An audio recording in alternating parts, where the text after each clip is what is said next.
Hello everyone, my name is Mist and welcome to my review of Now That's What I Call Christmas 3. This album released on October 10th, 2006 and just like the past two, features 36 Christmas songs on it. There are quite a bit of Christmas songs we have talked about before, but this time we have different artists singing them. We also have some Christmas songs that we are talking about for the first time, so it's not all stuff you hear every year. But first, let's start off with a few artists known for their Christmas songs, starting with Oh, come, all ye faithful. If you know the history of this song, it should come as no surprise it sounds like this.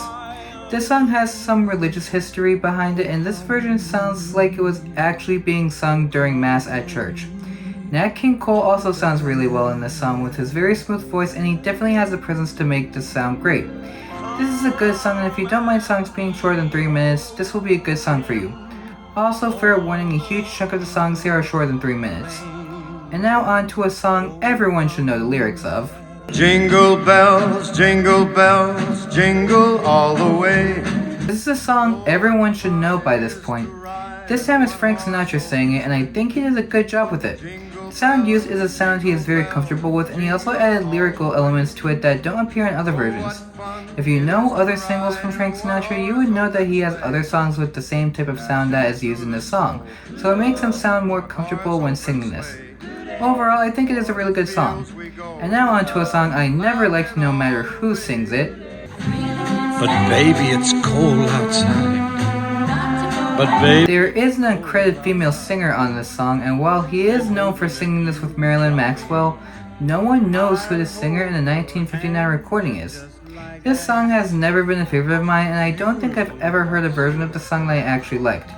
This is an example of a Christmas love song, and it always hit a sour note for me, and this version is no different. It sounds fine, but not a song I would want to listen to again. Now on to a song we haven't talked about before.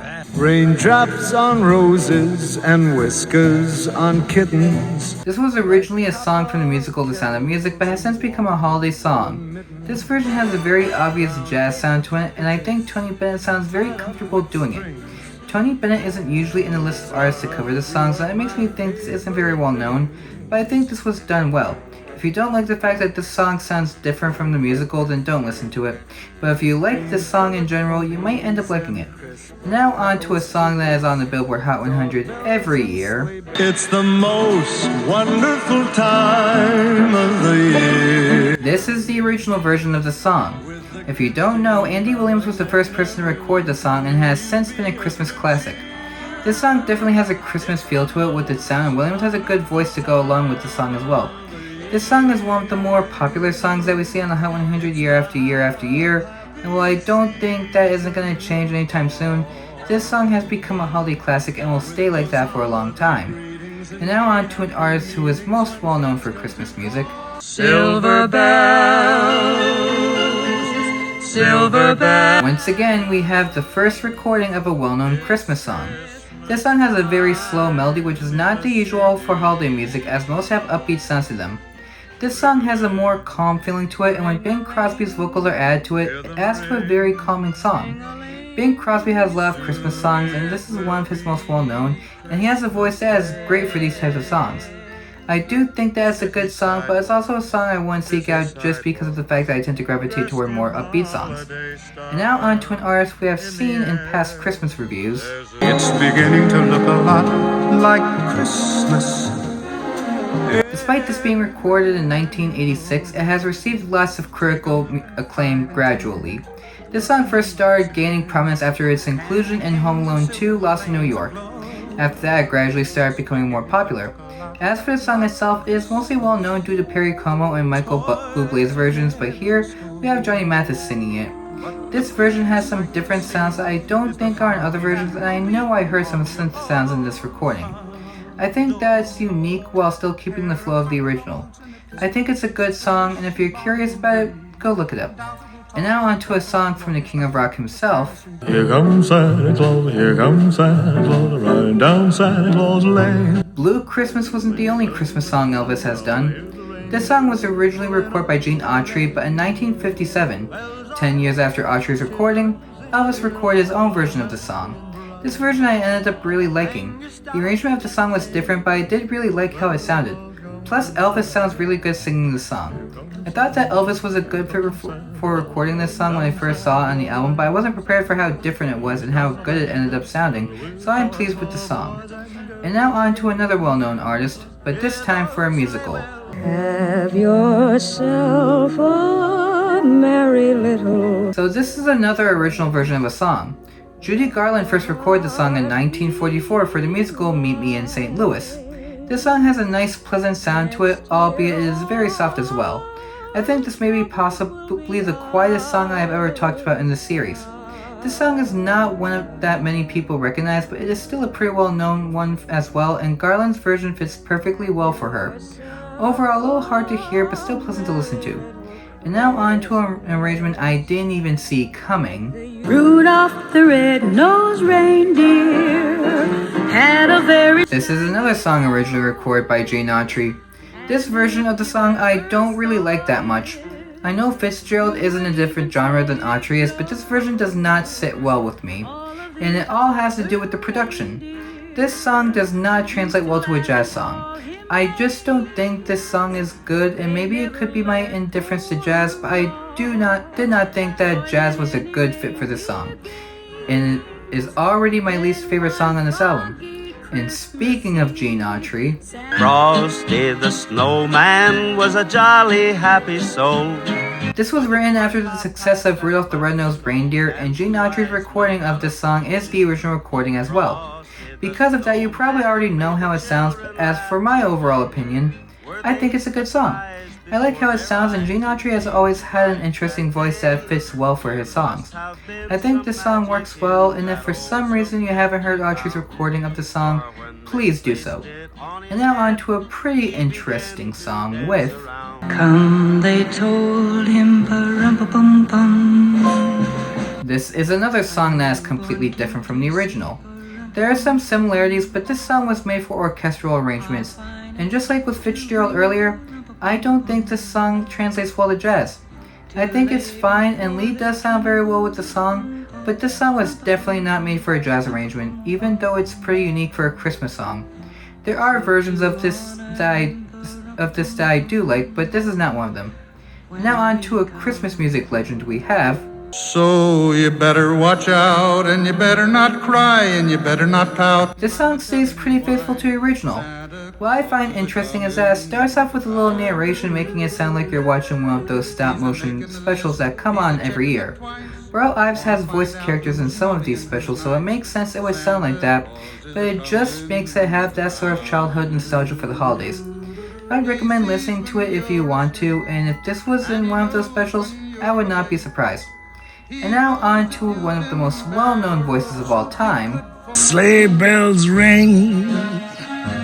Are you listening? If I covered this song in an early review, you probably already know this song was inspired by a place in my home state. But even if I did, I definitely didn't talk about Armstrong's version of the song. The song sounds like the original version of the song, and with it being paired with Armstrong's voice, it sounds very good. Armstrong is no stranger to this type of sound, as he has other songs similar, so he sounds natural singing the song. This song has such a recognizable sound that many artists have covered it, and Armstrong is one of the best. Now going to a country legend we have. I'll have a blue Christmas. This is not what I expected to hear. Knowing Johnny Cash's music, I expected to hear something a bit similar to what Elvis did. But for this song, Johnny Cash keeps it purely acoustic, and that makes it more sad, which is what it's supposed to be. However, I think I would prefer Elvis's version instead of Johnny Cash's version. I found while listening to this, I didn't quite enjoy it like I thought I would, and I thought Johnny Cash would keep it upbeat like some of his other songs like Ring of Fire. Undoubtedly, Johnny Cash is a legend, but this song is not one I would want to listen to again. And now on to another artist in the country genre. Jingle bell, jingle bell, jingle bell rock. Jingle bells swing. If you know her other Christmas song, this song's sound is not surprising. The sound is slightly different from the original Bobby Helms version, but it still has that flow and feel that the original song has. Brenda Lee is more known for rocking around the Christmas tree, and both songs have a similar sound and feel to them. I don't know how Brenda Lee was able to have a similar feel for both songs, but she was definitely able to execute them well. And if you like the song in general, I would recommend checking out Brenda Lee's version.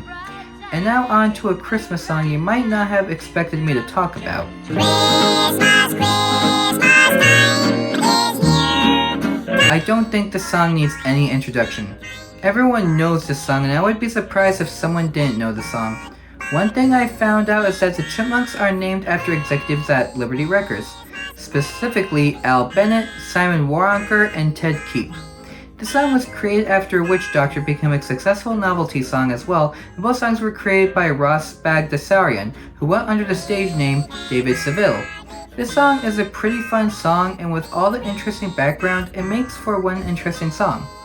Now going on to disc 2 with another Christmas classic with You're a mean one, Mr. Grinch.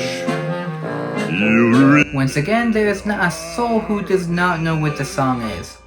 This is one of the most recognized songs during Christmas, and for good reason. Everyone who has seen the original How the Grinch Stole Christmas special also knows this song. The vocals are usually mistaken to be sung by Boris Karloff, who voices the Grinch, and Tennessee Ernie Ford, known as one of the earliest country singers, was also speculated to be the singer. However, Thurl Ravenscroft is the singer of the song, and if you don't know who he is, he also voices Tony the Tiger, the mascot for Frosted Flakes. The reason no one thought it to be Ravenscroft was because he was not credited in the closing credits of the special. As for my opinion, I really do like the song. The lyrics are probably the best part because it paints the Grinch in probably the worst ways imaginable. Lyrics like this could only come from Dr. Seuss himself, and this song is not only one of the best Christmas songs, but also one of the best villain songs. I would strongly recommend listening to the song if you for some reason haven't. And now on to a Christmas song that sounds like it could fit in a different season. It's the little Saint Nick, little Saint Nick. It's the little Saint. This should not be surprising considering this was sung by the Beach Boys. The song applies hot rod themes to Santa and his sleigh, if you want to know the lyrics. The song sounds more like a song you would hear during the summer even though it's a Christmas song, and I guess it sounds like something the Beach Boys would actually record. And I will admit, it is fun to listen to, but it's really only a song I would listen to if I was curious about it and have not listened to it beforehand. I don't think it's a bad song, and it's interesting that someone was able to incorporate hot rod rock to a Christmas song. So while it's a unique song, it is about all that it has going for it. And now on to a carol we have heard before, but maybe not in this style.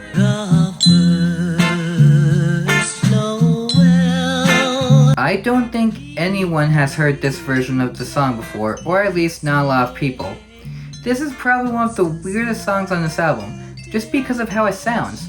Smokey Robinson and the Miracles is one of the oldest groups to be on this album, dating all the way back to the mid-50s. To me, this song just sounds really weird to me. This is a Christmas song I like normally, but this is an arrangement that I don't like. This song doesn't sound appealing to me at all, and I don't really want to listen to this anymore. And now on to a Christmas song I really love.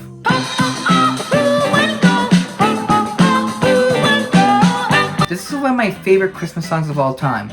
Although I do enjoy Reba McEntire's version better, the Jackson 5's version of the song is really great too. Especially since I am pretty sure many people have sung this song since it was first written in 1864.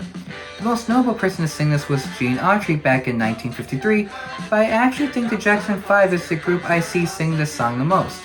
And I am not complaining because, like I said, this is a great song. It's fun to listen to, has a really catchy upbeat sound, and the singers sound grounded.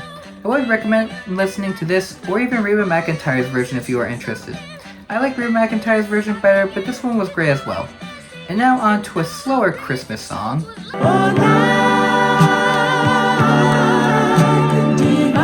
This is another arrangement that just confuses me. I can't understand why this was given the R&B treatment like Noel was, because I don't either work well with an R&B song. I have heard much better versions of the song before, including Luke Bryan's version, and Al Green did not do the song justice.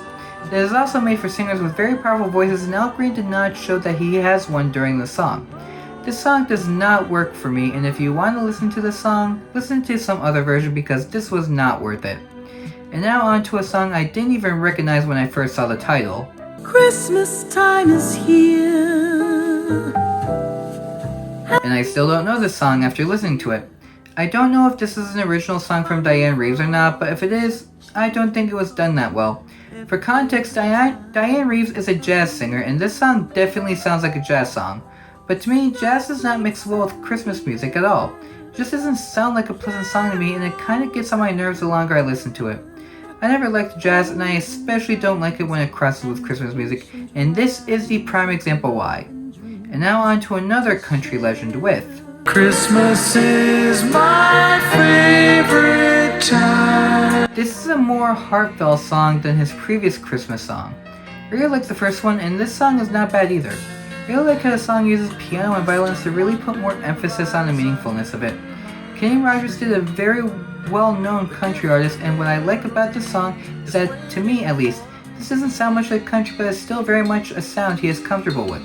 He really does sound great on this song, and I really liked how the song turned out. It might not be bombastic like other songs I enjoy, but this really showed a side I enjoy listening to. And now on to another artist who could be considered a country artist.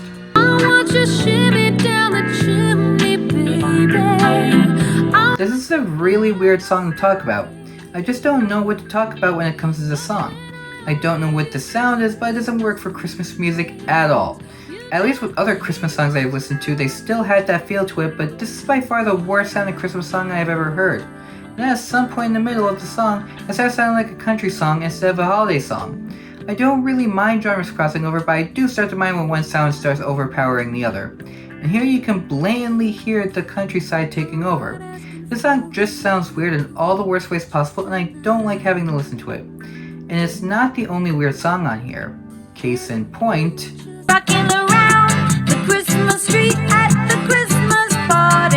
I don't even know where to begin with this one. I talked about the original Brenda version in a past review, but no matter what I think about that song, this version is infinitely worse. I don't know who approved of this version, but whoever it was needs to get their ears checked. The song sounds like it mixes salsa music with the chicken dance music, and it makes it really miserable to listen through. Not only that, it sounds like all the Christmas joy that went into the original got removed just to have this horrible dreck. I don't really mind singers putting their own twists on songs, but in this case, it would have been better if she stuck to the original sound. And now going to another legendary female singer we have,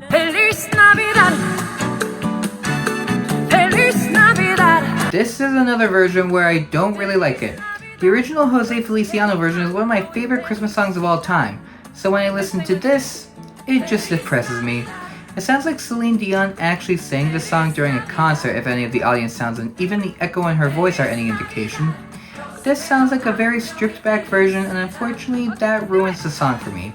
I liked how the original sounded, and with this arrangement, I can't listen to it without wanting to play the original instead. In fact, I feel like this next singer might have done this song some justice.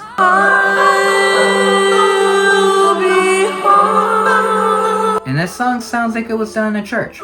I don't think I ever talked about the original Bing Crosby version, but with this version, I kinda get the appeal. This is supposed to be a very sad song, but sometimes this version goes all over the place.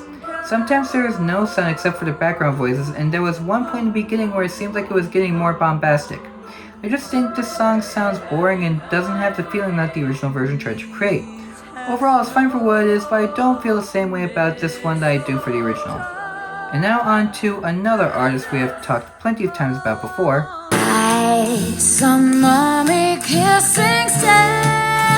This is definitely a case where we haven't heard the original song. The song was originally sung by Jimmy Boyd back in 1952, and it's pretty easy to figure out what the song was about.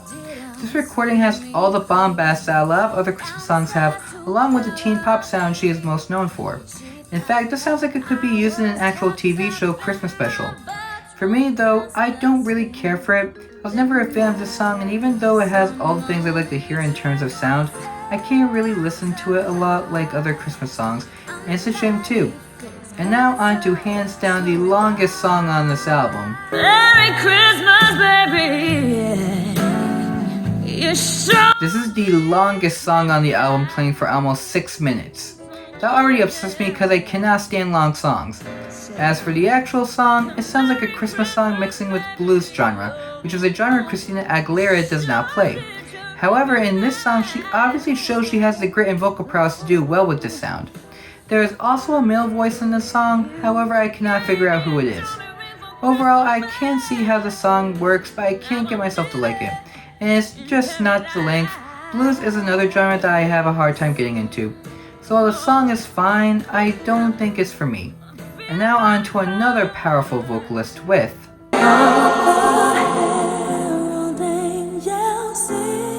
This song is actually 2 hymns mixed into one song, and I actually think that the two work well in this song.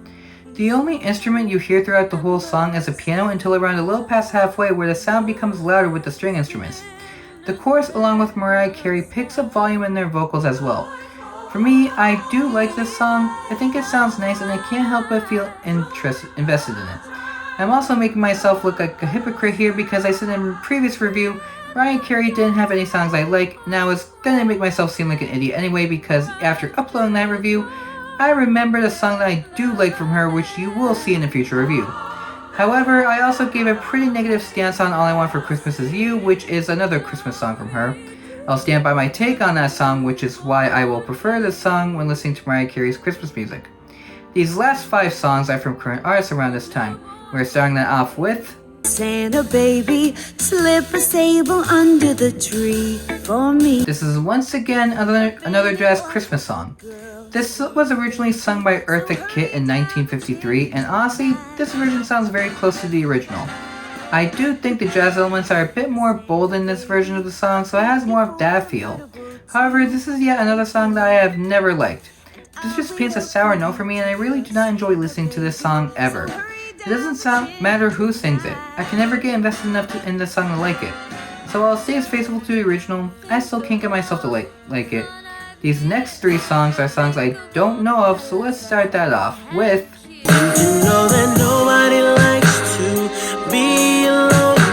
This is a song that mixes Christmas with R&B music.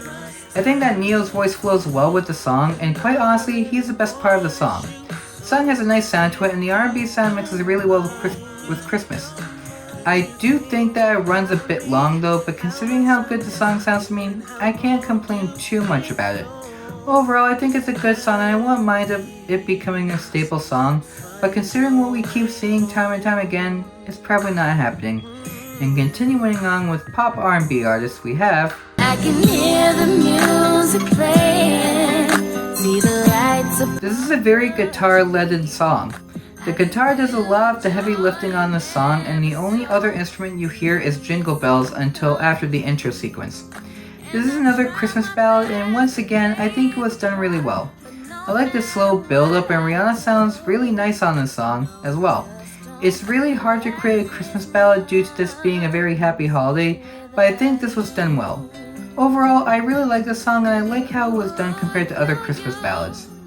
And now on to an artist I don't think we would see again. So let's make a Christmas wish together. I am not certain, but I believe this is an original Christmas song from Stacie Orrico.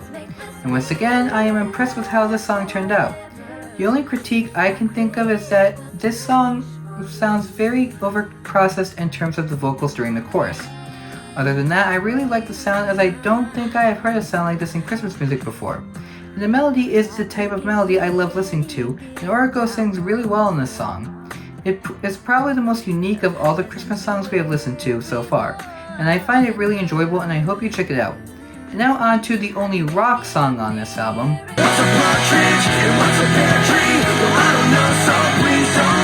This is probably the most fun I have ever had listening to this song. It's not even sung like it is in the original, as in some of the verses they find different ways to sing the lyrics, even including skipping over words or not even saying the right words in some cases. There is even a chorus at 2 different points of the song. This is definitely a good song, and considering the band is a Christian rock band, it should have been expected for this band to have a Christmas song. I do think this is a good song. They translate the rock elements well, and I like that the song has a more satirical take on the song, so I would recommend listening to it. And that is it for this review, and honestly, there were some pleasant surprises along with some not so pleasant ones. My favorite song from Disc 1 goes to, at this point, Frosty the Snowman by Autry, as that is the one I remember the best from any of the other songs, and I did love listening to it. My favorite song from Disc 2 goes to Up on the Housetop by the Jackson 5, as I have always loved that song, and even if it's not my favorite version, it's still a great song. Other songs I like from both discs will be in the description below, and next time, it's back to the main series. Until next time, take care.